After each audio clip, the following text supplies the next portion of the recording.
Everybody. Hey, it's your boy Lionel, class of 2009, and again with another episode of PV versus everybody. And I'm excited. I hope you're excited because if you didn't see that comeback, if you wasn't at the game to see the comeback, if you left the game while we were coming back, listen, that was a thriller. And I'm happy that we got it done. I'm happy that we extended to 9 in a row. But listen, I hope they don't run my blood pressure up like that the rest of the season. But I'm excited. I'm happy that we extended the streak, right? That's now 17 out of the last 20 that we didn't gave it to TSU, 9 in a row. And I'm excited because, and we're going to talk a little bit more about this, right, as the time goes on, right? But I'm excited and how we got the win, even though there's definitely some things that we definitely need to work on, right? So definitely happy you guys are here this evening. What's up, Mr. Jimmy? Happy to have you back here this evening, man. Let me know if you guys are watching and where you're watching from. I'm definitely excited by what we're going to talk about and discuss and get into today. So let me get my slides up and running so we can get into it, man, because we got some stuff to talk about and discuss tonight. You know what I'm saying? So got some stuff to talk about tonight. You know what I'm saying? Hey, listen, that's what we're going to now. 10 in a row. About to make it a decade. I mean, it's crazy. You think about it, right? We've had 2 graduating classes that haven't lost to TSU. That's just crazy, right? So we're about to go to 3, right, when we get to 12. But yeah, man. Big Dog, welcome back again. You know what I'm saying, to the channel. Yeah, I think G Boom shared that, you know what I'm saying, this past week, right? An old video of us kicking a winning field goal toward the end of the game, right? Same score, 37-34, right? So it's super interesting. Appreciate you, Jimmy. Hey, listen, I'm trying to make it worth your time. I'm trying to make it valuable, right? You know what I'm saying? And I hope that we get more of this, you know what I'm saying? Just a PV Nation all around. Because we got to create our own narrative. We're gonna talk about that today, actually, right? I got a little small rant I want to get into a little bit later, but we're gonna start there though. Let's start off with just a review of the game, right? My prediction was 37-23. Obviously, I got our score right. Definitely didn't get how this was gonna go down, right? But as y'all know, right, the score ended up 37-34. We still pulled out the win. And man, let's get into it. Let's talk about some of the things that I think on a good side, on a bad side, right? Some things that, we look at the recap of this game, right? First thing I want to get to, right?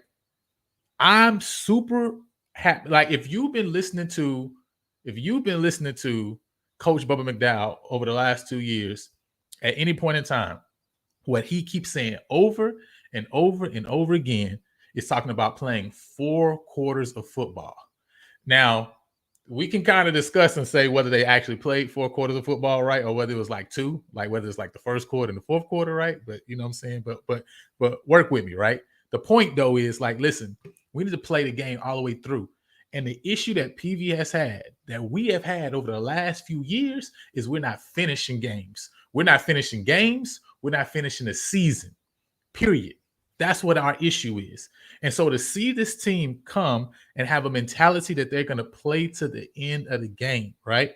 Like to see them still in the game, for a while when I looked, I'm thinking like, man, it's not a lot of energy I'm seeing. But you know what? I'm starting to think, you know what? Maybe that was that quiet confidence that we see in Coach Bubba McDowell himself, right? Because he exudes that quiet confidence that, listen, we need to play 4 quarters of football. So I'm super excited that the Panthers played all the way through, right? Didn't give up, right? You know what I'm saying? But kept pushing all the way through. And that leads me to get excited because of how we failed in the past. Like that's literally been our failure in the past. Think about 2 years ago. If we don't lose 4 games in a row going into the SWAC championship game, we probably beat Jackson State because we came into the game on a low. Like we lost 4 games in a row. Horrible playing Texas A&M at the end of the year too. Like that was just horrible. I don't know who made that schedule, but definitely can't put Texas A&M at the end of the year like that and use 3 games in a row, period, right? So you coming into that game like you're walking backwards into the game with no confidence. And so if we can end the season better, we can end games better, I think that puts us in a way better place position, right? Number two, the other good thing I saw, A+ from the receiver room. Listen, I didn't see any drops this past game. And another issue we've had in the past is we put the ball on the ground. Like I mentioned last week, that Alcorn game, it still hurts my heart to watch, right? You know what I'm saying? Even though we love everybody who puts on that PV uniform, right? That drop hurts, right? And A+ from the receiver room. As far as getting open, like all throughout the night, like boys was getting open. Boys was putting themselves in a position where if Trayvon can get in the ball, we're gonna keep moving the ball down the field. And so, from a standpoint of like route running and getting in position, finding spaces in the zone, and catch, A+ from the receiver room. I'm loving what I'm seeing there, and I'm loving what that's going to mean for us going into the future, right? And number three, the defensive depth, right? I think that's something that helped us when we talk about coming back in the end of the game, right? Having that depth on the defensive side of the ball was, I think, huge, right? And to think about the fact that we still have a couple defensive players who are still out and who still haven't even been like tagged in to play yet, right? So that defensive depth, I think, helped, especially that defensive line depth, to keep us fresh, right? To keep us rolling toward the end of the game, man. So those are the three things that I'm like, hey, that's on the good side, right? Jimmy, yeah, listen, the wide receiver room, definitely A+. I mean, A+ across the board. And I think going into this ACU game, that's going to be huge, because when I look at the receiver room this year versus the receiver room we had last year, I think we definitely have upgraded in that room. And I think that's what's going to help us to get this win this week coming up. What's going on? Hey, Kerry, checking in from Grand Prairie, Texas. Hey, came to the Labor Day Classic last week. Yes, listen, I'm happy you came through. You know what I'm saying? And like I said this year on our last show, this year we got 4 games basically. We got 2 games in Houston, 4 games in Prairie View, 2 games in Dallas. These are our bases. Dallas, Houston, Prairie View. We got to show up, man. We should be showing up this year to make sure we cheer on our team. Kerry said, if we had long snapper being at the Rice game, we would have won that game. Shout out to the long snapper. Oh yeah, listen, I watched that.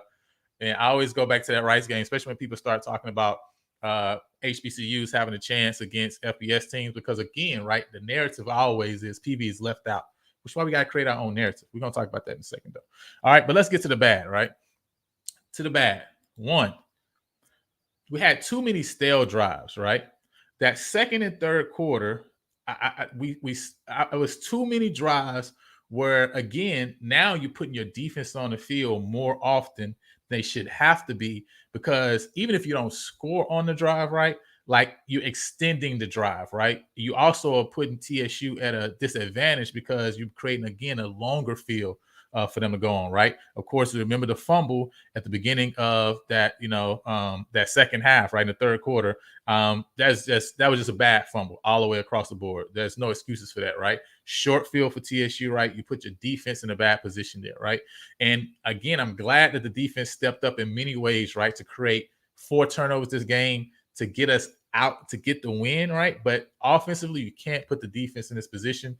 Even if you're not scoring, like, we need to extend drives. I mean, moving the ball 30, 35 yards and then now kicking the ball right to where the other team has to drive extended length of the field is better than 3 and outs, right? You know what I'm saying?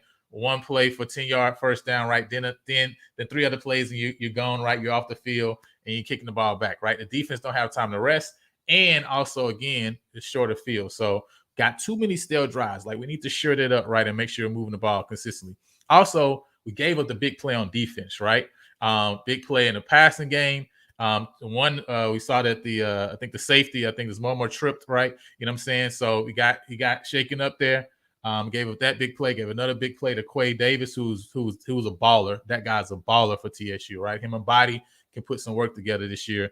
And then we also gave a big play in a running game. That was bad, right? You know what I'm saying? So too many big plays, right? Again, if we can keep the big plays to a minute, I mean, we need to give them no big plays, period, right?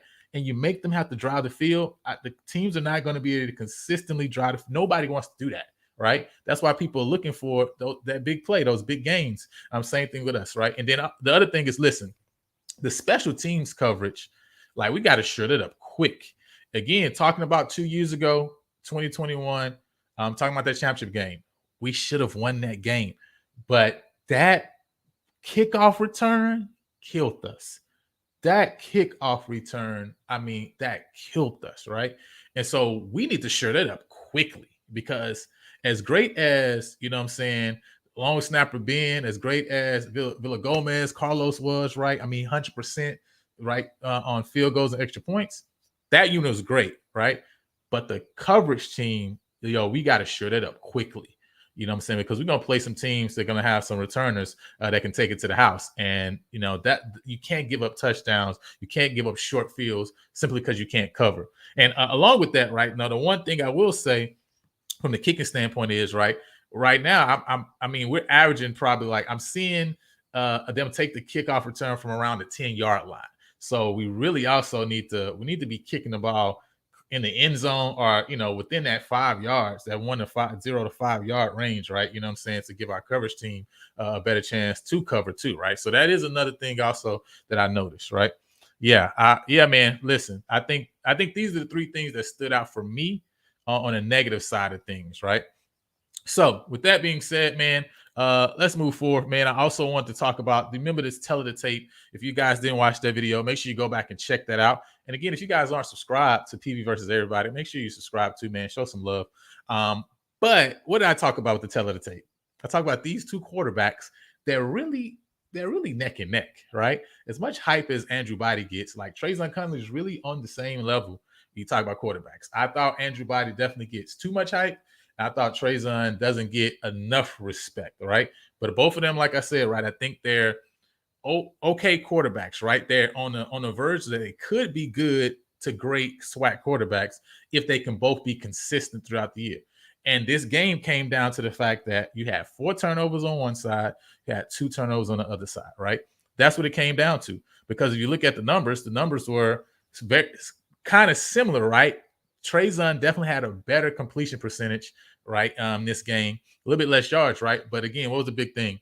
He had 1 less turnover overall. Of course, TSU also had the fumble, but he had 1 less turnover overall. You know what I'm saying? And at the end of the day, really, the turnovers made the difference. The turnovers are what kept us in the game. Obviously, their offensive coordinator, I don't know what they're doing in the second half, because literally, you should be just running the ball at the end of the day, right? You just need to run clock. And now with the new rule changes in NCAA, like, the clock is running on first downs too. Like, why are you not running the ball? Like, you're tripping. Okay. So that also played a factor, right? But I got to give it to our boys, right? Because they put in the work in order to come back in this game. But when you look at the quarterbacks, right, the difference was Traezon didn't turn the ball over as much as Andrew did. And that's the tell of the tape at the end of the day, right? He had a slightly better completion percentage than Andrew did. I mean, Andrew was overshooting a lot of receivers, right? So many receivers. Now, I think Traezon is still kind of second guessing himself a lot. I think he sees individuals get open. And if he can start to kind of go through progressions and work more instinctively, I think not only is he going to get the ball to receivers that are open, but he also get it to them with space to run. And that's really going to start opening up a lot, right? Because I think we got some people, especially like Juice, who can make a catch, right, and also add some yards after catch as well too. So that's the thing, right, with this tell of the tape, right? These 2 quarterbacks really made the difference, in this game. And even though, listen, them turnovers was bad. There's nothing we can say about them turnovers. Those are 2 bad those are 2 inexcusable turnovers. I have no idea who he's throwing to on the interception. You don't know either. I'm sure if we ask him, he would say, yeah, I don't know either. That was probably bad, right? You know what I'm saying? And then that fumble, you got to secure the ball when you're running. And the other thing I say on that too is, when he started to get comfortable and sit in the pocket, because listen, the offensive line created a pocket for him. The pocket was there, right? And the receivers were getting open, right? They were finding places in the zone. So he didn't really need to bounce around too much and start and breaking down in the pocket. I think the 3 sacks that we gave up was because he broke down in the pocket. That's the reality, right? And so I think if he can stay in that mode where he was in end of the third, fourth quarter, and be consistent. Again, the word is consistency for both of these quarterbacks throughout the game. We're gonna be good. We're gonna be Gucci, y'all. Like, we're gonna be Gucci. So anyway, that's my tell of the tape, man. And as we move forward, real quick, before we go into our 20 questions, you know what I'm saying, sports edition for today, I had a look. I want to take a time and have a little history lesson, right? Because we've been talking about changing narratives, right? Change the narrative. We've been talking about Prairie View football, Prairie View athletics, right, in general, but specifically Prairie View football. Because the reality is, the SWAC community, they only care about football. That's 80%. Let's just be honest, right? 80% football, 50% basketball, and then 5% for everything, all the other Olympic sports, right? Football is the main thing. But I think we need a little history lesson, right? Because I think when the majority of the SWAC, majority of those who outside the SWAC, we just be talking about the SWAC and HBCUs, when they be talking about Prairie View, even in 2023, see what they're talking about is this. This is what they're discussing. They're discussing these 80 games. That's what their mindset on. That's what their thought process on, right? And back in September 26, 1998, right, we broke that streak. That 80-game losing streak was gone, right? And listen, back in that time, I was a little boy. I ain't know nothing about Prairie View's losing streak. And I was in the SWAC. I was going to games of Grambling, games of Jackson State, games of Alcorn, games of Southern. Like, I was up and down, straight from Louisiana. But at the end of the day, when I came to Prairie View A&M University, I really had no idea about the losing streak until I got here and then started to hear it, right? Working in a Panther, right? Working as a sports editor, understanding a little bit more of the history and seeing like, oh, wow, 80 games in a row. But listen, them 80 games was when I was a baby. Like we're talking about something in the 80s and 90s. That's what we're talking about. When the SWAC is talking, when they're talking about PV, in their mind, they're still thinking about the 80s and 90s. And bro, we in 2023. And literally, they need to catch up. Because it's like they don't remember and forgot about this. See, I was there for this. I was in Birmingham on that cold day, and I remember this championship. I remember the difference in this team and these individuals there. Ever since we got those scholarships back, how the tables have completely turned. And this PV is not the same PV that people talking about. And I think PV Nation needs to understand that as much as other SWAC schools need to understand that. This is not the time of the past. This is the time of today. And today, Prairie View is not only a comparable sports and athletic program, not only a comparable football team, but a good SWAC football team that's on the verge of being great if we just tap into what we already have and have access to. And I feel like the rest of the SWAC really is worried about that. See, that's the thing, right? When you got those people that talk down to you sometimes, when you think about those individuals that's around you, and yet they down you all the time, right? They're trying to remind you of these times that you were away in the past, right? And you no longer that anymore. The reality is they hating because they see the ability in you to actually exceed them and to be at a position to where you can look down upon them. Because see, the rest of SWAC knows the facilities are here. There's no question about that. They understand what it is. They understand really in all the other sports, right? Because again, we've been vying for commissioners' cups. I mean, for years now at this point. So they understand that, but they know, man, the lone thing that's there is football, and that's the king of college athletics. And if Prairie View can tap into their location in Texas, they can tap into the facilities they have and get people to put their eyes on them. Oh man, transfers ain't just going to Jackson State. Then they're gonna make their way down 290, right? And they understand that. So that's why they keep wanting to remind you of this in the past, so that you don't speak up, so that you don't talk up and talk about what the reality is. Because the reality is, this ain't PV in the past. This is PV now in 2023. See, when that Panther was on the scene, there was an 80-game losing streak going on. But that Panther is not this Panther. That Panther is not the same as this Panther. See, that Panther is a Panther that won a SWAC championship back in 2009. And the reality is, this Panther is not the same as 2023. See, that Panther won a championship without the facilities, without the money behind it, without the glitz and the glamour, and now that's there. And I know the rest of the SWAC understands that. Look, they not stupid.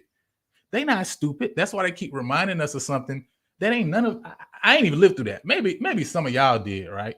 I ain't even lived through that. I don't know nothing about PV losing. All I know is about PV being competitive and being super competitive.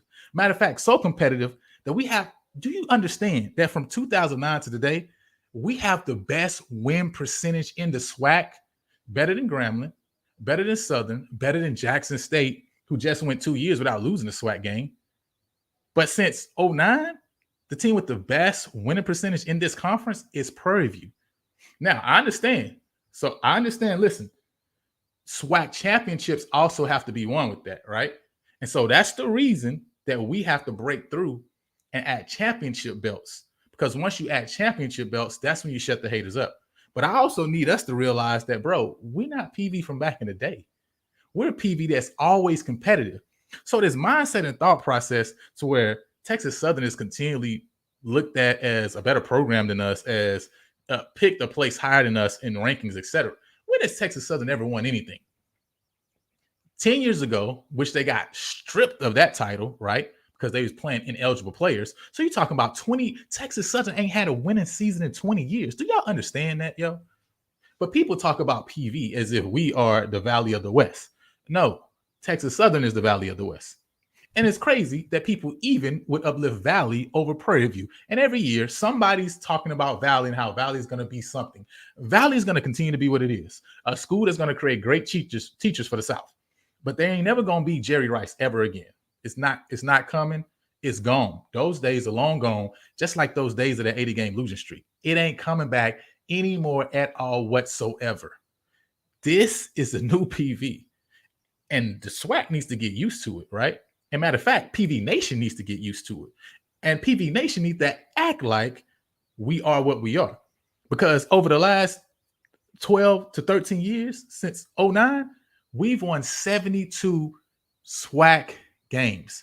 72 games in the SWAC. Again, more than Grambling, more than Southern, more than Jackson State. And again, I understand, because I know somebody's going to be watching this and say, how many SWAC championships y'all got, though? I understand. Listen, only one SWAC championship at a time. That's the difference. It's what we talked about earlier, the finishing. The finishing is going to complete the change of this mindset that these individuals out here that's still holding on to the past are holding on to. Because let me tell you something. Brian Jenkins didn't care nothing about that when he transferred over. Caleb Johnson didn't care about that when he came here. And a plethora of other players. They don't know nothing about PV in an 80-game losing streak. What they know is about what I see here right now, right? And what I see right now is a comparable team, a comparable athletic department that's going to put us in a position to get it done. And it just reminds me, the only thing I keep thinking about, right, is like, it's like this guy that we're like you're beating the mess out of him, right? I mean, he's on the ground and you're massacring him right now, right? It's a one-on-one and you're killing him. And while he's on the ground, he's trying to remind you about a time back in the day when he used to beat up on you, like when you were a little kid, like a long time ago. That's what he's trying to do. He's trying to remind you of that time way back in the past. Man, I used to kill you back in the day. Man, when you was little, man, I used to put them hands on you. You couldn't touch me at that time. Now you big and bad, but you couldn't touch me this time.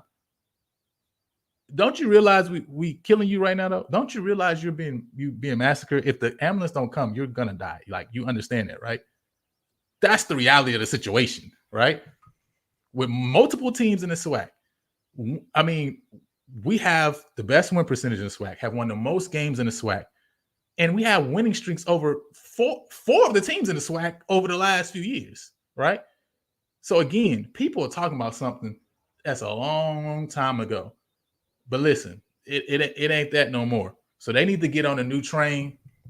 PV Nation also needs to get on a new train and realize what we are and what we have, and put that support behind what we are and what we have. But anyway, man, I'm off my rocker now. Listen, because they got me upset because these people keep talking about this stuff like this 2023. I don't know nothing about that. Ever since I went to PV, when I was at PV, you won a SWAC championship. Ever since then, we've been vying for SWAC championships. We've been vying for SWAC West titles. I mean, how many years do we go back and look and say we finished second to a Grambling, or we finished second to a Southern? But people are speaking and talking as if PV has just been the bottom of the barrel since the 2000s. Like, what are y'all talking about? People have no idea what they're talking about. They're just talking crazy. But listen, I don't just put that on them. I put that on me. I put that on us. And I put that on us because we don't finish. But I'm hoping Coach Bubble change that mindset and help us play 4 quarters and full seasons so we finish and get the job done. Because ain't nothing going to shut nobody up like winning the SWAC. So I'm done. Listen, I'm done. I'm off my rocker. Let me see. My bad. Nobody Jimmy. Nobody gives PV credit. But we got to give them a little history lesson. You know what I'm saying? We got to give them a little history lesson, not only for them, but for us too as well, because the alumni also need to know. You know what I'm saying? Listen, they don't. And I think that's why we don't support it. Please, listen, I send it to you. You ain't got to screenshot it. I'll shoot you an email. You feel me? You know what I'm saying? What's good, Charles? Thank you for stepping in, man. Thank you for coming through. For sure, it's facts. You know, hey, listen, send it to Coach Bubba so you know, because this ain't the old PV. I don't know what people talking about. Like my boy Jared say, this the new PV. We changing the narrative. I don't know what people talking about. This PV of the old 80 game lose, what they talking about? We got the best winning percentage in the SWAC since 09. Like how we valley in the West when Texas Southern they haven't had a winning season in 20 years. This Andrew Body, do y'all realize this Andrew Body team everybody's hyping up didn't even have a winning season last year? That's the reality. I'm not making stuff up. That's the facts, right? They may not even have a winning season this year. This is the reality. I'm just speaking truth. So don't let nobody, all these rankings, all this stuff like that, they'll make no difference because people don't know nothing about nothing. All right. Anyway, let me get off that. You feel me? Because y'all done got me hyped up. Probably got myself hyped up because I ain't do nothing. I'll put it on here. Right. Let's keep going, man. So I'm gonna have to get me like a little, some intro for the PV Fantasy Football. You know what I'm saying? So we had a couple people last week jump on for the PV Fantasy Football, the inaugural edition of PV Fantasy Football. Man, super excited about this initiative. I hope you guys truly get into it. Let me make sure I drop the link for that too as well. But this week we're actually going to be doing our second week of PV Fantasy Football, and we're going to be doing it for the Abilene Christian game. So again, let's go through the winners from last week, and then we'll talk about again how this fantasy works. Because some people may be new to the fantasy world, but we'll show you how it works as well, right? But let's go through the winners from last week first, right? So in third place, we have my boy Elvin from the class of 2005. Elvin from the class of 2005 with 44.5 points from last week. So again, thank you, Elvin. We ain't got no sponsor or nothing. So y'all guys, the only thing y'all winning is pride. All right. Y'all just winning pride. That's the only thing y'all winning. All right. You feel me? In second place, my boy Kerry coming through from Grand Prairie, Texas. He said he came down to the Labor Day Classic this past weekend, man. Appreciate you coming through and supporting the team. Man, listen, Elvin was right on your chops. All right. 44.6 points, literally. All right. And in first place, we got none other than my boy Brandon Lee. You know what I'm saying? He said I graduated twice as nice. You feel me? Just like those two passes from Conley to Trey John Spiller this past week. So he said, listen, I graduated in 04 and 08. Make sure you put both of them on there. You feel me? So he won last week's with 45.3 points, right? So again, thank you for everybody who again played our inaugural, right? Our first ever PV Fantasy Football challenge. Of course, it won't be our last. We're actually going to be doing them each week throughout this season. So again, yeah, it's okay. Hey, G Boom, hey, it's okay, bro. We appreciate you for stepping in. We're just going through the fantasy winners. Hey, listen, Juice put in some work, but Jaquan Bloomfield, he had the most points last week for 14.6. So he's the one that actually brought in the most points, and I think Brandon Lee had both him and Caleb Johnson, and so that's how he got the win last week. So, but this is a new week, right? So everybody got a chance to win. So again, if you don't know what the fantasy football rules is, these are the fantasy football rules. So you're going to pick one of each of these sections. So there's going to be 8 individuals total that you're going to be picking for your team. And I'm about to put the link in the chat as well, so you guys can have access to it and fill it out. But you're going to pick one running back. You're going to pick one wide receiver. Then you're going to get a chance to pick either a running back or a wide receiver. And then you're going to be doing a tight end, a defensive lineman, linebacker, and then you get to choose 2 DBs, right? You get to choose 2 DBs. So I'll put that form right now in the chat, so you guys should be able to see that and click on that link. If not, then I'll put it in the description after this video is over too. But just like anything, right, just giving you an example, right, again. So, for example, Ahmad Antoine, double A, right, I have him a running back here. Jaquan Bloomfield as my wide receiver. As my flex player, I got Juice Jenkins. Then I got Dylan Domel as a tight end. Miles McHaney as my defensive lineman. Warren Schenkel as a linebacker. And then Ahmad Robinson and Tariq Mulmer as my DBs, right? So just an example, right? But when you go on there, everything's already filled out. You just have to choose the player that you're interested in, that you think is going to have and bring in the most points this week. And as far as the points, if you're asking or interested in the points, you can see that. Take a screenshot, right? It's also on the form as well. Rush touchdown is 6 points. Every rush yard is 0.1 points. So for every 10 yards, that's 1 point. Every receiving touchdown, 6 points.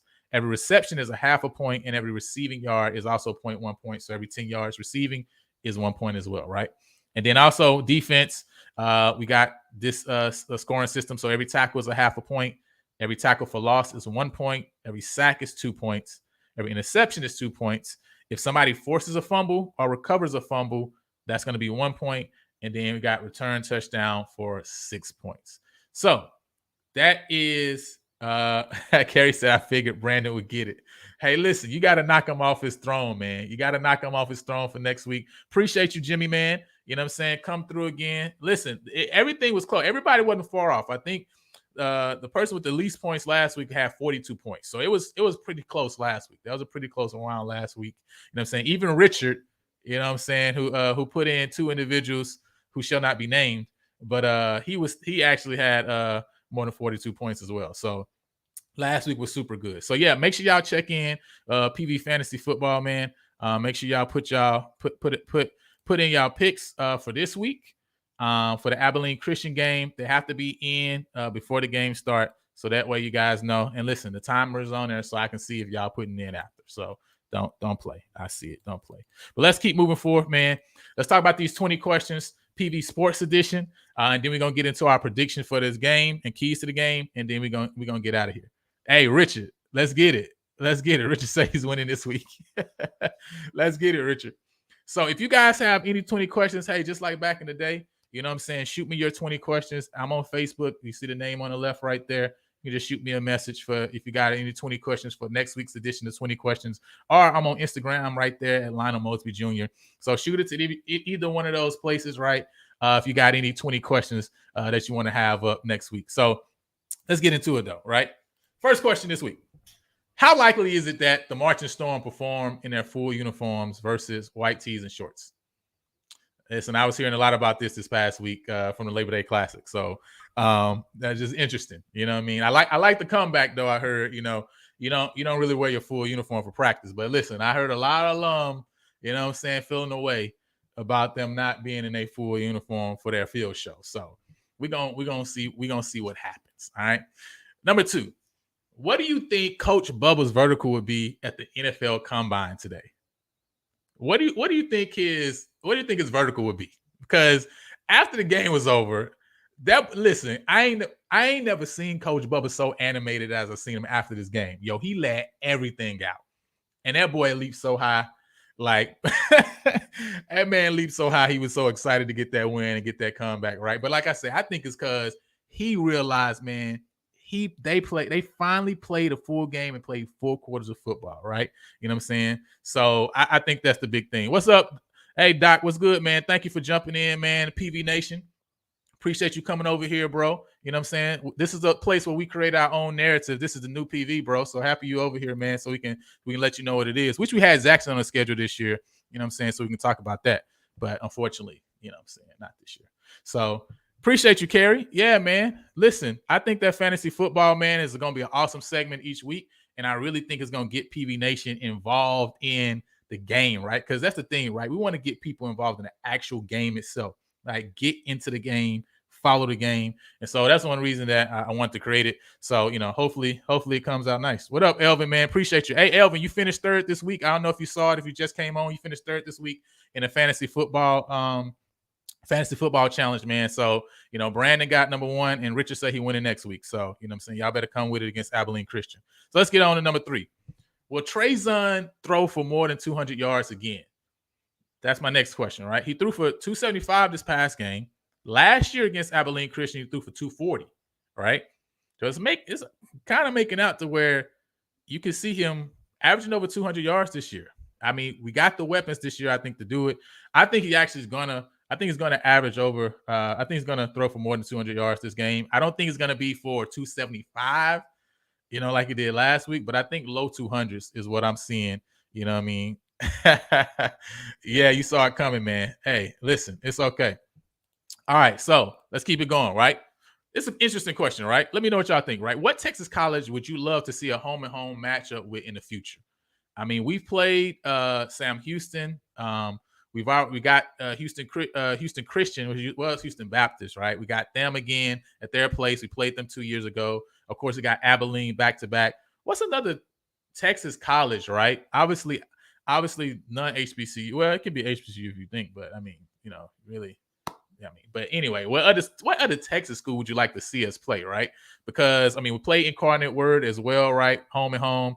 And that's another thing that people don't know and don't realize, right? Like we out there. Like PV has consistently scheduled great against out of conference games, great against other FCS schools, right? And we fared fairly well too in those games too. But is there another school that you guys would like to see?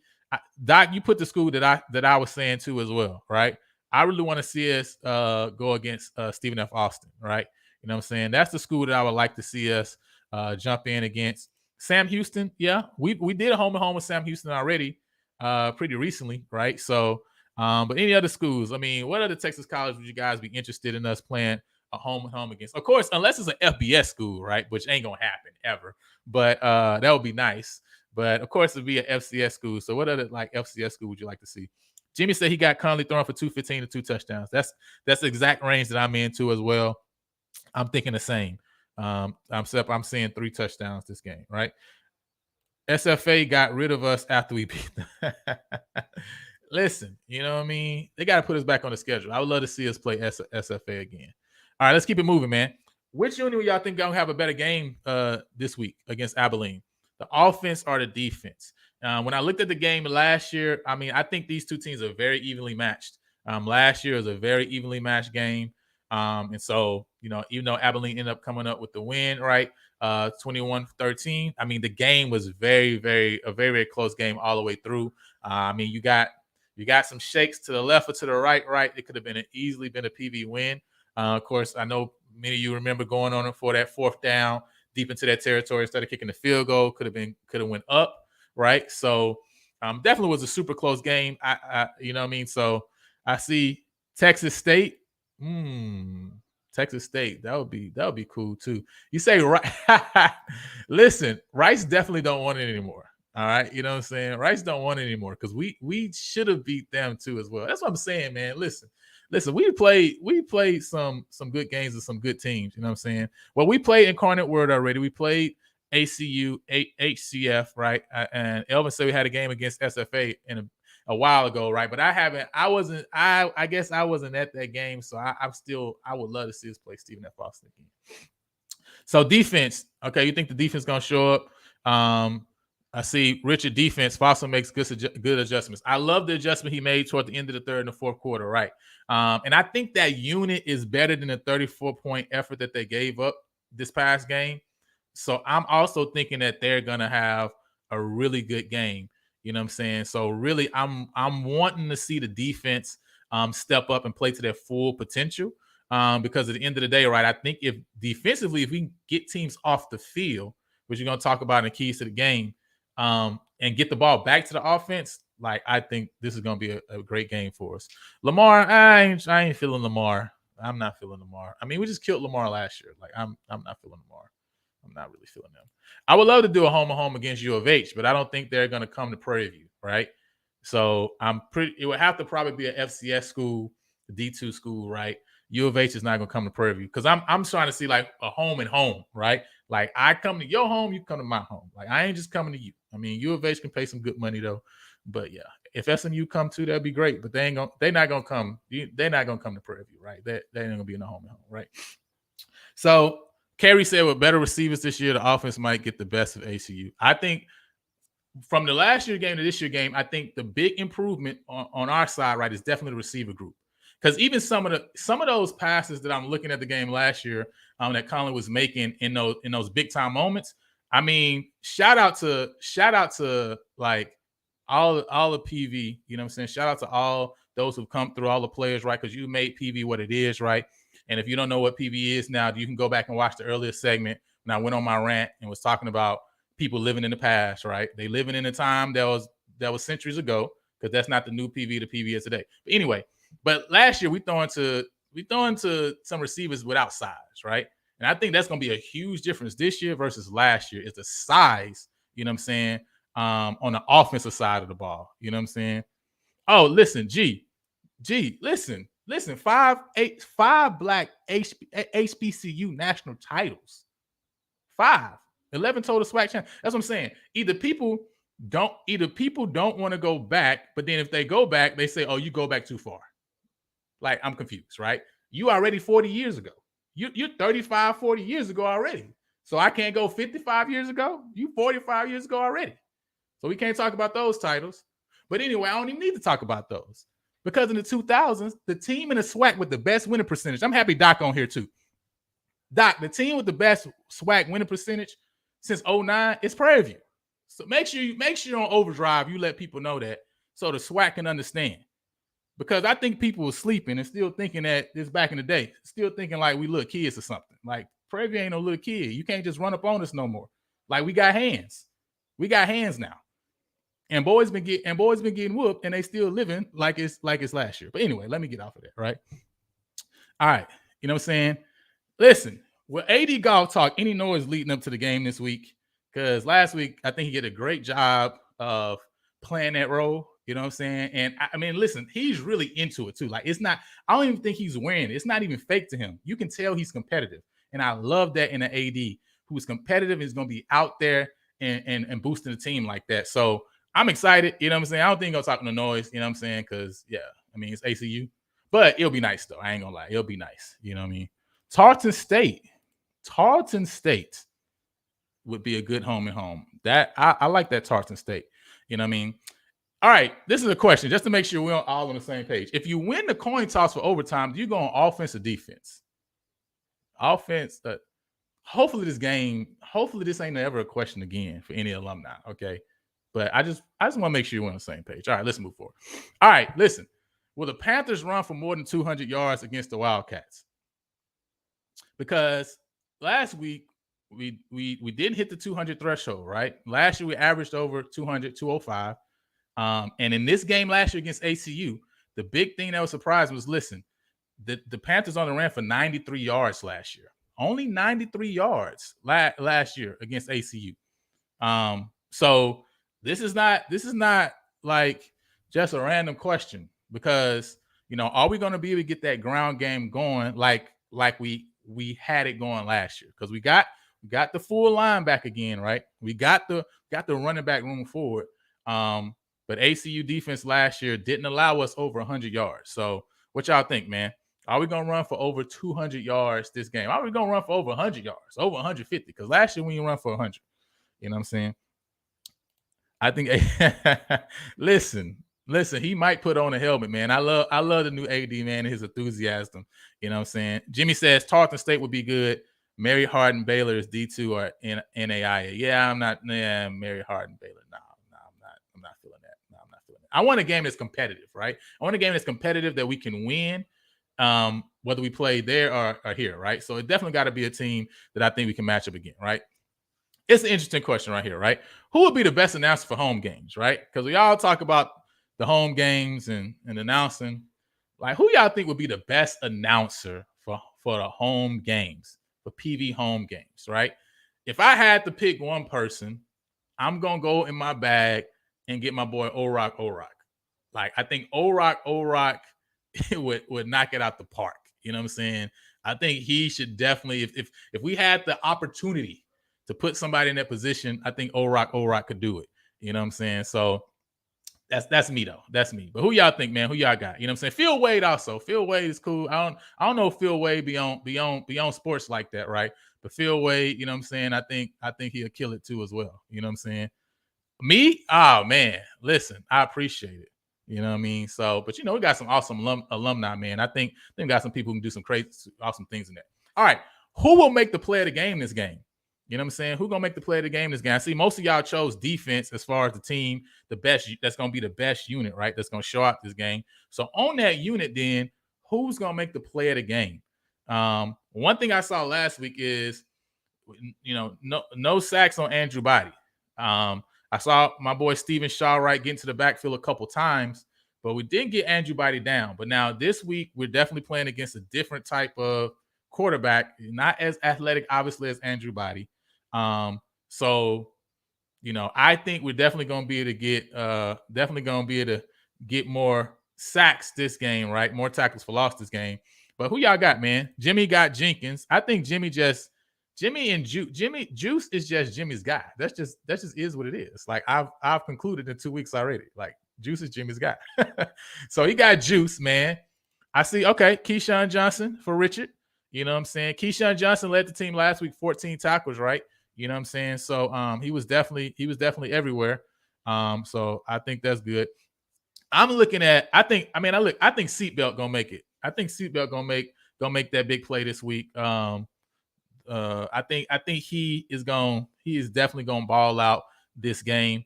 Shamar Savage, listen, he needs the ball.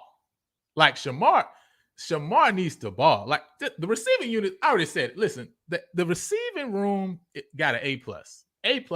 Okay. But Shamar Savage was a dog last week. So and I mean that's off me just seeing him on 2 catches, one that was out of bounds, one catch out of bounds, right? The third catch they call it out of bounds, right? But like I like that guy, man. I like that guy. All right, number 11. Do the Panthers have the best chance this week to win against an out-of-conference opponent, right? Do they have the best chance to win this week against an out-of-conference opponent, right? So, of course, you know, we got Texas. Let me pull up the list of the games this week so that way we can see everybody that's playing this week. But I know Texas Southern is going up against Toledo this week. You got Savannah State playing Bethune-Cookman. You got Alabama State playing Miles. Alcorn against Stephen F. Austin. And you got Alabama A&M against Lane this week, right? So, and even though technically, Doc, the game against Southern is out of conference, which, you know, I don't know why these SWAC schools scheduling SWAC schools for out of conference games, but we ain't talking about that right now. That's an out of conference game, so but we ain't counting that one. That don't count. But yeah, I think Prairie View definitely, obviously, you know what I'm saying. I think we got a strong chance of winning this game. But listen, if you're Bethune-Cookman or Alabama State or Alabama A&M, you can't. The SWAC can't lose 2 weeks in a row to these D2 schools. Like, we can't be embarrassing ourselves like that. It's not even, listen, Elvin, we can't embarrass ourselves like that because last week was crazy. Northfield, crazy. Like, what are you doing? I can maybe, I guess, give you Bowie, but come on, man. Central State? Come on, Valley. Can't lose to Central State. Come on, bro. You can't. I know you keep it intact. I understand, Doc. I understand. All I'm saying is we ain't counting that this week as an out-of-conference game. That one ain't on the docket to be chosen because it's Southern and Jackson. Come on, like we both SWAC schools, so we can't choose that one. You know what I'm saying? But Alabama, if you Alabama A&M, Bethune-Cookman, or State, bro, like you got to win this week. There's no question. And you need to win convincingly. These games don't need to be close. Like Savannah State, bro, come on. I mean, Savannah State is a good football program, but bro. Bethune, you can't lose Savannah. You can't lose the Lane, Alabama A&M. Like you can't. Like it just don't make any sense. Like Miles, come on, y'all. Come on, show up this week, please. Please don't embarrass the SWAC this week. That's all I gotta say. Hey, yeah, I know. Listen. If you don't know Doc Holliday, HBC Overdrive, make sure you check out his channel. Check out what he got going on. He's definitely Jackson State every day, all day. You know what I'm saying, Jimmy? Hey, we got the best chance every time the SWAC plays out of conference. You know what I mean? You know what, Tony? I'm going to check that out. I didn't actually, when I was doing my research, I didn't pay attention to the specific out of conference games. I did look at the winning percentage overall too as well, though. We have the second best winning percentage overall, but I need to go look specifically at the out of conference games so I can like actually for sure. You know what? I'll let you guys know next time we get on here, right? As far as what PV's record is against out of conference. We've done well against out of conference. And another thing, like we haven't been scared to schedule FCS out of conference games. A lot of these schools be scared to schedule real out of conference games. We ain't gonna say no name, Southern, right? We ain't, you know what I'm saying? These teams be scared to schedule out of conference games, right? But we ain't been scared. Let's keep it going, man. All right, this is a question. I really want to get y'all feedback on this, right? If you were AD for the week, How would you get the students and alumni to attend this first home game? Like, how would you get them to attend this first home game if you were AD this week? Because listen, for what PV football has been to what the support that it should be getting, like it ain't matching right now. And I think we all know that. All of us on here know that, and that's the reality, right? So if you were AD, right, what would you do this week to get the students and alumni to the game? HBU, Incarnate Word, Lamar, and SFA were all wins. Yeah, listen, I know we've done really well out of conference, right? So I'm gonna definitely check that out and see what that out of conference record is, right? But yeah, that's question number 12, man. Like on our 20 questions PV Panther Sports Edition, what would you do if you were AD this week to get the students and alumni to attend this first game? Like my aim would be, like I said before, when I did my SWAC fan base rankings, talking about PV Nation, like I think you got to start with the freshmen and you got to start building a whole new culture as far as sports is concerned. So my aim, you know what I'm saying? My aim would be at the freshmen because you got to train them early. If you can train them early to rock and be a part of that purple gold, that PV Nation, like now you're creating alumni who are connected with the athletic program in PV. Because the reality is, right, that's just one thing that the school over the years has failed to do. That's the reality. You know what I'm saying? But you got to start right soon as they get on campus from Panther Week all the way through their 4 years. Like athletics need to be a part of like the whole culture on campus, everything. I would have a student DJ the game. PV has created some awesome artists, obviously, throughout the years, right? So that should be pretty easy because you know what we do. You know what I'm saying? Let me see. I have started advertising this game 4 weeks ago.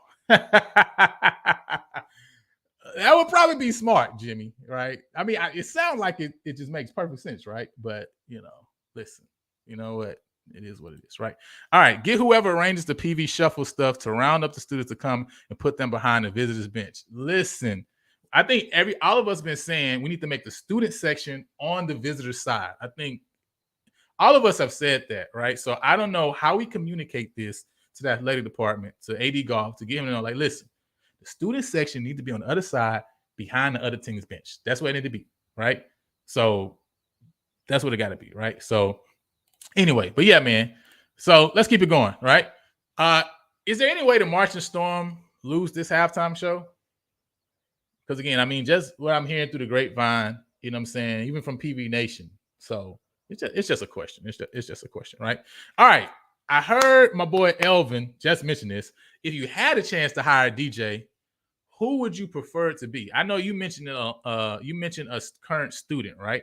If you had to hire a DJ, an alum, right? You know what I'm saying, for the game, who would you want that to be, right? You know what I'm saying? Who gonna keep it rocking on the ones and twos to get the people at the game, to keep the people rocking at the game? Like who would that be? Let me see. Have those artists we produce to come do a concert before after the game. That would be crazy too, right? I mean, that's basically the model they use for the State Fair Classic, right? The State Fair Classic, if you really look at the full event, like they have concerts around the event as well. So I think that would be great too. You're right. And I mean, the reality is, even if they're not even students per se, but Houston is right down the road. Dallas is right up the street. You can have artists that are from these different areas to actually come through too. I like that idea. I like that. Let me see. I live in Pensacola. If I made enough money, I'd be at every home game. I'm planning to go to the FAMU game. Ooh, you in Pensacola? Oh, you going to the FAMU game? You gonna see an upset crowd.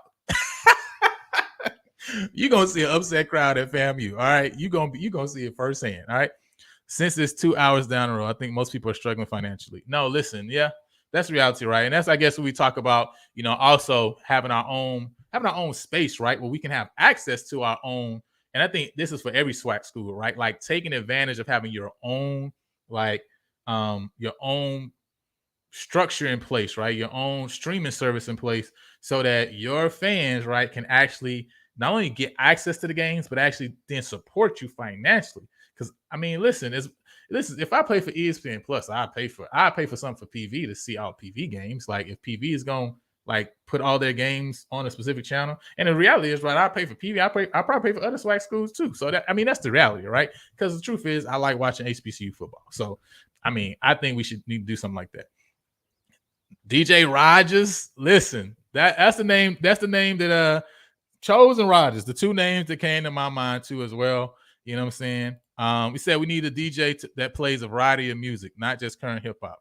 That's good, right? Because you got to get it popping for the alumni and the students. I mean, that's why I think that DJ choice is going to be important, right? Because you got to really get somebody who can kind of mix these two, all together, right? You know what I'm saying, and keep everybody rocking and everybody involved. Yeah, man. Listen, I'm hoping that this is something that we can start doing.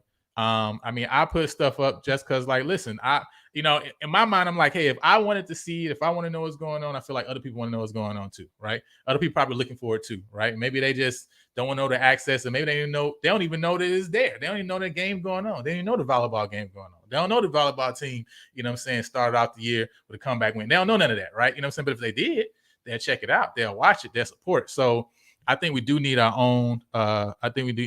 Channel to be streaming from. So it's another question. I think we kind of answered that already based on what we've shown, right? You know what I'm saying? I see we've already put that up multiple times, right? Who we've knocked out. G Boom came back and said, you know what I'm saying, we beat Lamar too as well, right? So we care about winning SWAC games. I was just asking because, you know what I'm saying, coaches at Alabama A&M and stuff be like, they don't get paid for winning SWAC games. I don't get paid for winning SWAC games. But anyway, all right.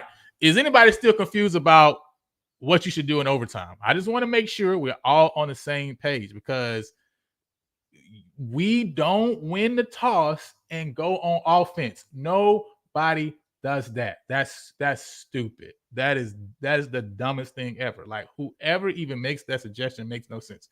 What are you talking about? So I hope we're on the same page with that. Please let nobody else be talking about that. It's crazy. Like, why in the world? You obviously don't know what you're talking about. All right. We beat SFA the last time we played them too. Yeah, I didn't remember that game. You know what I'm saying? Because that's really, I wanted to play SFA again. I like FSA, right? All right, so let's keep it moving. Listen, this is interesting to me, right? Because the PV media team has been killing it, right? Killing it, right? What's the best piece of media content you've seen so far this fall? I have so many pieces that I love, right? But this one of Fossilman the other day from the game, after they stormed back and tied the game, that one was crazy. I love it. Like, to bring you in, right, and to see the emotion that was going on the sideline, like that piece to me is awesome. You know what I'm saying? And I'm super ecstatic by, man, just think about last week and this week, how much content you receive from PV. It's almost like the PV media team believe that the team has a chance to win the SWAC championship. That's almost how it seems, right? You know what I'm saying? It's like the media coverage is in connection with the actual ability they think the team got, right? But I'm just loving the content, man. Like, whoever these students are, like, bro, like, they've been I forgot about that piece. That mess is crazy. Yo, if y'all ain't seen that, y'all got to go over to the PVMU, the Twitter or the Instagram page and check that out. Yo, that one was last week before the game with being from G County, and he started dancing. Man, that was hype, man. That was hype. Let me see. Which one? Oh, yeah, man, that Fossilman video was just real. I mean, it just brought you in, right? I mean, when the last time we got content like that, y'all? When the last time we got content like that? So that's what I'm saying. We got to applaud that. We got to support that, because they're killing it. They're killing it. Go to the PV football Instagram page or the Twitter. You know what I'm saying? So, yeah, okay, Carrie sent it to you. All right, cool. All right, let's keep it going, right? It's another question, because President LeGrand, listen, I'm loving the leadership right now. President LeGrand, AD Golf, I'm loving this leadership, right? Because President LeGrand, matter of fact, let me play this clip, because some of y'all may not have heard this. Some of y'all may have not have watched, you know what I'm saying, the press conference, right? So I want y'all to check out this clip. I'm gonna load it up for you guys, of President LeGrand talking about PV athletics and talking about the game day atmosphere. Because when she was talking about what she was looking from AD Goff for him to bring, she was saying, I need him to change the atmosphere, right? You know what I'm saying? That he's bringing. So let me see if I can load this up and you guys can check this out. Let me find it. Yeah, here we go. But yeah, the question is, how do you treat every game like homecoming? And you'll understand why I'm asking that question here in a second. It's just running around and around, but ain't loading. All right, so I'll provide you an answer, probably using some different words than full autonomy, right? But I'll tell you, one of the ways that I lead is to be very clear about the expectations, to be very clear about the goals, and then to allow that leader to go in and to assess that organization, to come back to me and tell me what the needs are. And we will look at those needs based upon resources we have, flexibility we have, policies that exist, and find the strategies that will give us the best bang for our resources, because it has to be a return on investment. So he will have full authority to lead the athletic department to achieve the goals that we've agreed together within the resources available, or that he will go out and procure. Amen. Did I answer your question? All right, so that was not the clip I was looking for. So anyway, I'll find that clip. But basically, she basically says all of that needs to show up every game day, not just homecoming. So I can't find a full clip, but she said all of that when she was talking about PV, the history, right? Our connection with the SWAC from its inception all the way to now. She says all that energy, all of that special about PV Nation needs to show up every game day, not just homecoming, right? So I can't find a clip, right? But you get the gist of it, right? And the question is still the same. How do you treat every game like homecoming? You know what I'm saying? Because at the end of the day, that's what we got to get to, right? We got to get to the point to where when ACU comes in, like, this is like, bro, I mean, you got a 7-point lead just off the fact that you got the fan support that you should, because it should be, we should never be averaging less than 10,000 a game, period, right? We should always be in the top 10, top 15 FCS, like, fan attendance rankings. We're in a great location. We're not far from Houston, right? We have awesome growing counties all around us, right? Tomball, Waller, right up the street from Sci-Fi RSD. We just got to tap into what's all around us, man. But anyway, how do you treat every game like homecoming? Like, you know what I'm saying? And let's keep it moving, right? Do we have enough money in the athletic budget to hire the student media team full time? Because listen, like I said a little bit earlier, them boys and ladies is killing it. Them gentlemen and women are killing it. Okay. So anyway, all right, let's keep it going. How many people will be in attendance for this game? Yeah, it'll be nice. We definitely need a nice intro, right? How many people will be in attendance for this game? What do y'all think? You know what I'm saying? Yes, tapping into the communities. That's like my number one. Well, that's not my number one thing. It's my number 3 thing on my list, right? Number 1 is starting with the students, right? From freshman year, like, you got to start creating a culture that's connected with your college experience, that PV is connected with the athletic experience. But yeah, man. So hope AD Golf can get our sound system fixed. It was bad last year. Listen, I mean, those are things, right? We need to be top. I like that he came in saying, listen, we need to be a model FCS program, not just SWAC, not just HBCU, FCS, right? So things like that got to be fixed if you're going to be a top tier, right? You know what I'm saying? Jimmy said he's going to be there this week. He said he thinks it's going to be 5,000, right? 5,000. Yeah, I'm landing around that same number too. I mean, in a realistic world, I'm thinking like we got about 5,000. If we can get 3,000 of them to be students, though, I think that'd be awesome. You know what I'm saying? If we can have the bulk of the students involved, like, I think we're moving in the right direction, right? But we definitely need to have people there this weekend. Hopefully y'all gonna be there with Jimmy, you know what I'm saying, checking the game out. So let's keep it moving though, man. So let's talk about these keys to the game. We're gonna talk about the score prediction real quick. We're gonna wrap it up and get out y'all way, right? So keys to the game real quick. On the offensive end, we got to establish the run. Last year, we only ran for 93 yards against ACU. So even though we averaged 205 yards throughout the whole year, against ACU, we only had 93 rushing yards. Last week, we didn't hit the 200 mark, right?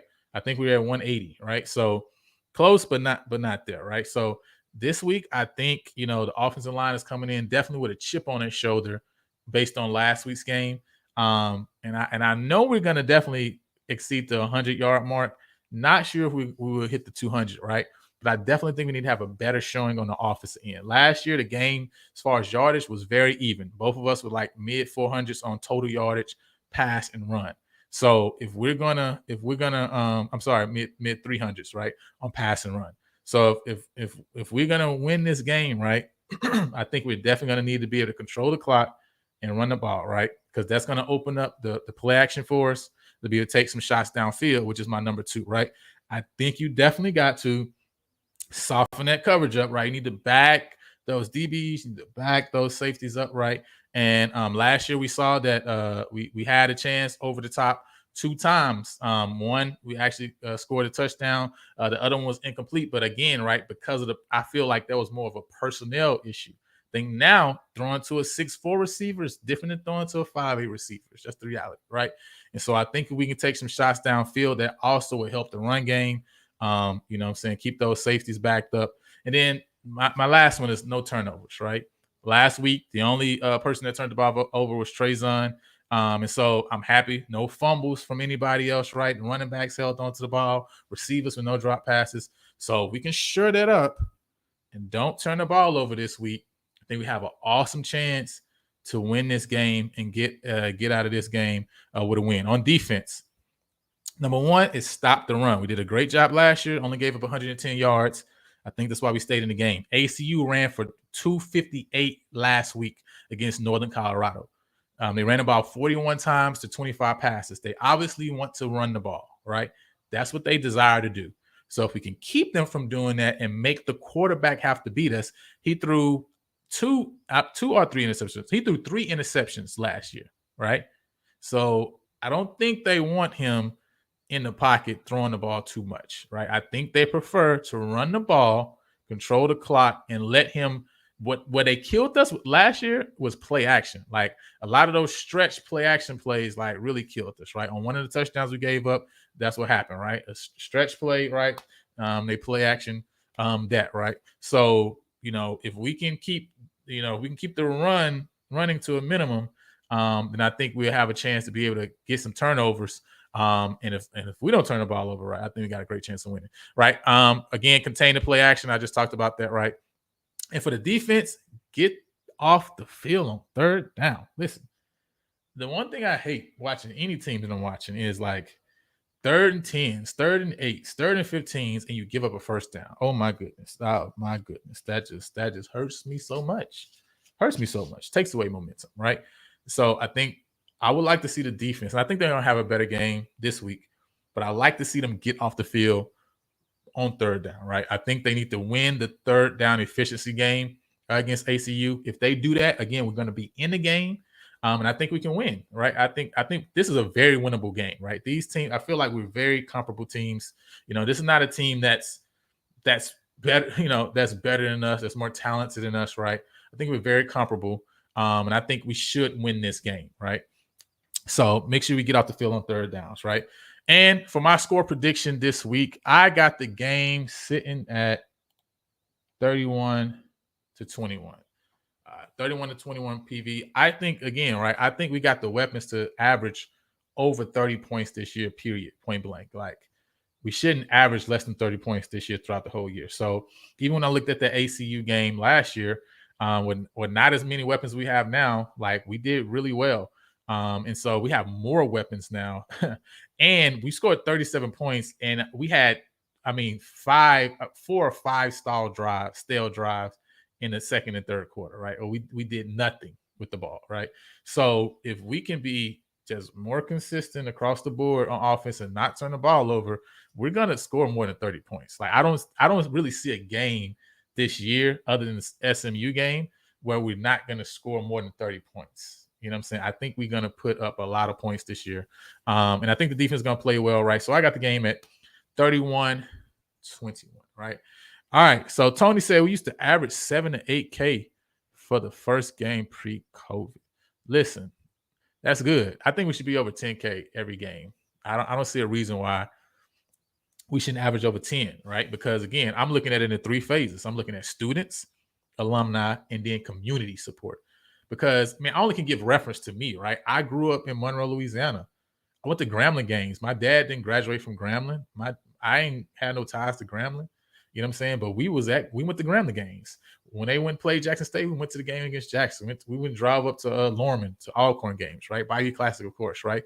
So we were a part of the community. The community in Monroe just supported Grambling, right? And I think we need to build that same kind of culture in Waller County, in Tomball, in Cypress, to where people just say, hey, that game day atmosphere, the tailgating, etc. Like, I just love it on a Saturday in the fall to be able to go to a live game with my son, with my daughter, with my family. And I love going to PV games right up the street. I don't got to go downtown to where it's all this traffic to go to U of H game or to a Rice game. Like, no, I go out to the country to Prairie View game, right? They got a great product on the field. They have a winning coach, they have a winning team, a winning program. They play a great game, a great style of football. I love watching them. I love the atmosphere. I'm going to go up the street. That's where I'm going to go. So if we can mix that in, students, alumni, and, local support, it's no reason you shouldn't average over 10,000, period. I just don't see it. All right. Doing a round trip from Grand Prairie. I know my freshman son will come. Let's get it. All right. Charles said a school of 9,000 students shouldn't have a problem getting 7,000 of them to every game, especially home games, right? So, yeah. Of course, some of those students, right, commuters, et cetera, right? So I'm not looking to grab all of it from the students, you know what I'm saying? Because I just think that's unrealistic. So, I'm looking at, if you can get half of that, 4,500 from the students, you know what I'm saying? If you can get another 3,000 from, from the alumni, 2,500 from alumni, right? And another 2,000 from local support, I think that's a good mix, right? You know what I'm saying? Because I think it'd still be hard to get the vast majority, 80% of the students to come to the game, but you should have a good amount of students at the game. Yeah. My biggest surprise was seeing us in the jumbo package on short yardage. The meat eaters put in work. All right, we got a couple prediction. I still say all freshmen should be in that's interesting. So all freshmen in the Gold Members Club. That is very interesting. That's very interesting. I want to understand, how would that work? How would you facilitate that going on? You know what I'm saying? All of the freshmen in the Gold Members Club. And then we got Elvin 28-24 PV. All right, Mick 28-20 PV wins. All right, so we all pretty close and comparable. You know what I'm saying? 5,000 need to be coming from Houston alone. Listen, I got you. You know what I'm saying? So, man, that's all I got for you guys today. If anybody has anything they want to share real briefly before we get up out of here, you know what I'm saying? I just dropped the link in the chat. So if you want to jump on, you know what I'm saying, say a few words, you know what I'm saying, give your thoughts on the game this upcoming week, right? You know what I'm saying? Speak on any of the 20 questions we talked about, right? On the history of PV, whatever. You know what I'm saying? This is your time, man. You know what I'm saying? Just you can just click that link. It's going to bring you in the back end on StreamYard. You know what I'm saying? I add you in, and then we can get it, man. But I appreciate you guys coming and jumping on. Also, let me remind you again, maybe y'all didn't come in earlier, the PV Fantasy. Let me go ahead and pull that back up, right? PV Fantasy is going on, right? We're in week two of our PV Fantasy football, right, challenge. So on there, you know what I'm saying, you're going to be able to go up. You're going to be able to choose one running back, one wide receiver, one flex player. So either the running back or a wide receiver. You got one tight end, one defensive lineman, one linebacker, and then two defensive backs, right? So you can choose either one of them, right? You can choose one of each of those. So you're going to have 8 players total that you're picking. It's already set up. Let me pull it up. I dropped it in the chat a little bit earlier for you guys to be able to go ahead and get that form. Let me see if I can. There we go. If you guys can see that, let me see if I can just drop that back in here again. For anybody that came on late, and I put the form in the description as well, so you guys can go ahead and knock that out. There you go. All right, cool. So anyway, again, we thank you guys for jumping on, man. And again, appreciate you all coming. And I hope that when you're going out, man, and talking to these people, talking to these other SWAC schools, talking to these folks that don't know nothing about PV Nation, that you correcting them, right? And telling them the reality and the true narrative. Because the facts is, right, who got the best winning percentage in the SWAC? Who got the best winning percentage in the SWAC over the last 13 years? It's us, right? Who won the most SWAC games over the last 13 years? It's us. They not talking to little bro no more. They talking to big bro, and we got hands. All right. With that being said, man, if nobody else got anything, let me see. I have shared this in 7 different groups already. Appreciate you, Jimmy, man. You know what I'm saying? So we can create our own narrative, man, on PV Nation. But if that's it, man, I appreciate you guys for coming through and for jumping on for this week 1 recap and for this preview of ACU. Hopefully you guys get in your forms for the PV Fantasy Football Challenge. And again, I'll release the winners next week when we meet again to recap the ACU game and onward, right? But until then, I see y'all later. Hope y'all will be at the game, man. See y'all soon. And again, it's PV versus everybody. See y'all later.